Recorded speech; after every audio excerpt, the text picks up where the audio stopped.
بسم اللہ الرحمن الرحیم، السلام علیکم۔ ایسا لگتا ہے کہ حکومت کی گرتی ہوئی دیوار کو ہر روز کہیں نہ کہیں سے دھکا لگ رہا ہے۔ ویسے تو ہر سال سردیوں میں سیاسی گرما گرمی ہوتی ہے، لیکن جب کسی حکومت کے 3 سال گزر جاتے ہیں تو سیزن بدلنے کے ساتھ ساتھ حکومت بدلنے کی کیا سرائیاں بھی شروع ہو جاتی ہیں۔ حکومتی ایوانوں سے بھی آوازیں آنا شروع ہو جاتی ہیں کہ حکومت کو کوئی خطرہ نہیں، اور جب یہ آواز آئے تو سمجھ جائیں کہ خطرہ سر پہ منڈلا رہا ہے۔ دوسری طرف -1 فارمولے کی گردان بھی زبان زد عام ہوتی ہے۔ حکومتی اتحادی خامیاں نکالنا شروع کر دیتے ہیں اور امپائر کے نیوٹرل ہونے کی صدائیں گونجنا شروع ہو جاتی ہیں۔ حکومت کو میڈیا سے شدید شکوہ ہونے لگتا ہے اور پھر ایک دم سے خبر آتی ہے کام ہو گیا۔ عمران خان کی حکومت کا کام کب ہوگا، اس حوالے سے آصف علی زرداری صاحب نے پیشن گوئی کر دی ہے کہ 5 سال پورے نہیں کر پائے گی یہ حکومت۔ ان حالات میں حکومت کو بھی پتہ چل گیا ہے کہ پتہ کسی وقت بھی کٹ سکتا ہے، اس لیے چاہے قانون سازی ہو یا کوئی اور کام، ہر چیز میں سر دھڑ کی بازی لگائی جا رہی ہے۔ اور دوسری طرف اگلے الیکشن کے لیے دھڑے بندیاں شروع ہو چکی ہیں۔ ہر کوئی اپنا اپنا مورچہ سنبھال رہا ہے، اور ایسے میں مسلم لیگ نون نے اپنے اپنے پتے کھیلنے شروع کر دیے ہیں، جن میں ان کا سب سے بڑا پتہ یہ ہے کہ کسی بھی صورت میاں نواز شریف اور مریم نواز کے گلے سے بدنامی کا وہ توق نکالا جائے جو پیناما پیپرز کے بعد ان کے گلے میں پڑا ہوا ہے، اور اس کے لیے گائے بگائے کوشش کی جا رہی ہے۔ پہلے جج ارشد ملک کی فوٹیج آئی، پھر جسٹس شوکت صدیقی کا معاملہ سامنے آیا،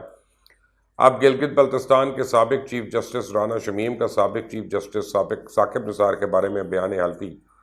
سب کی توجہ کا مرکز بنا ہوا ہے۔ اس میں تو کوئی شک نہیں ہے کہ یہ معاملہ مسلم لیگ نون کے لیے زندگی اور موت کا معاملہ ہے،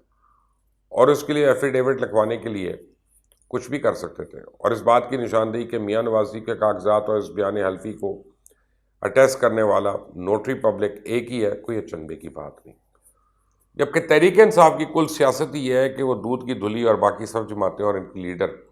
کرپٹ اور چور ہیں۔ اسے عمران خان کسی صورت بھی یہ نہیں چاہتے کہ عوام میں کوئی بھی اس قسم کا تاثر جائے کہ الیکشن جیتنے کے لیے امپائر ان کے ساتھ ملا ہوا تھا، لیکن یا عمران خان کے چاہنے یا نہ چاہنے سے اب کچھ نہیں ہوگا۔ ایک طرف حکومت یہ تاثر دے رہی ہے کہ معاملہ عدالت میں ہے اور اس کے لیے اس کو اس حال میں چھوڑ دیا جائے، لیکن دوسری طرف شاید ہی کوئی وزیر ہوگا جس نے اس پر بات نہ کی ہو اور عوام کے ذہن میں یہ بات ٹھونسنے کی کوشش نہ کی ہو کہ ان کا موقف ہی درست موقف ہے۔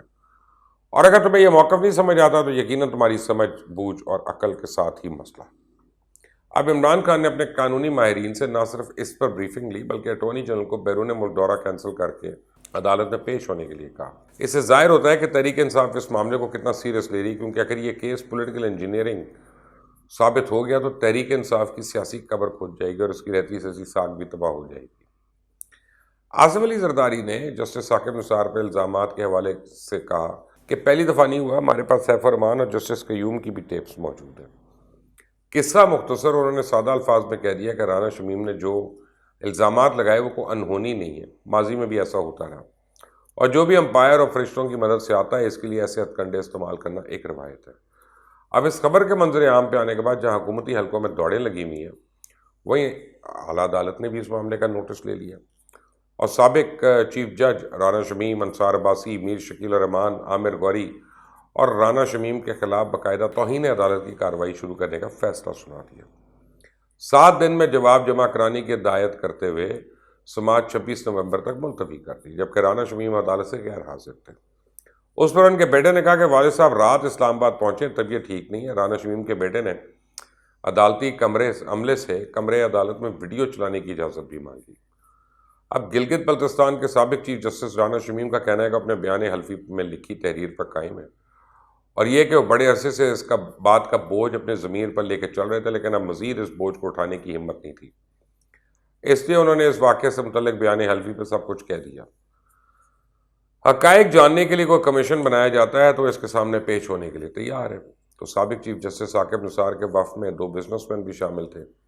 جو کہ گلگت بلتستان میں ایک جھیل کے قریب ایک ہوٹل بنانا چاہتے تھے۔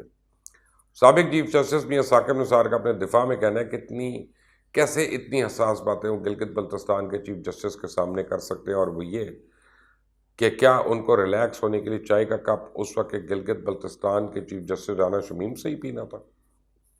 انہوں نے اس وقت کے احتساب عدالت کے جج ارشد ملک سے ملاقات کی، اور نہ ہی انہیں سابق وزیر اعظم میاں نواز شریف و مریم نواز کو ضمانت نہ دینے کے سلسلے میں کسی کو کوئی ہدایت دی۔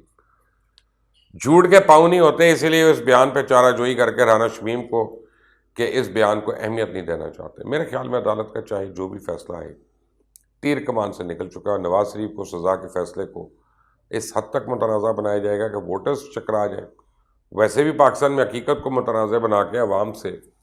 سچ چھپانے کی پوری کوشش ہوتی ہے، اور ایسے میں تحریک انصاف سے کسی بھی صورت یہ ایکسپیکٹ نہیں کیا جا سکتا تھا کہ وہ اپنے مفادات کے خلاف کسی بھی قسم کا سچ عوام تک پہنچنے دے۔ اور جس طرح لیاقت علی خان، محترمہ بے نظیر بھٹو کے قتل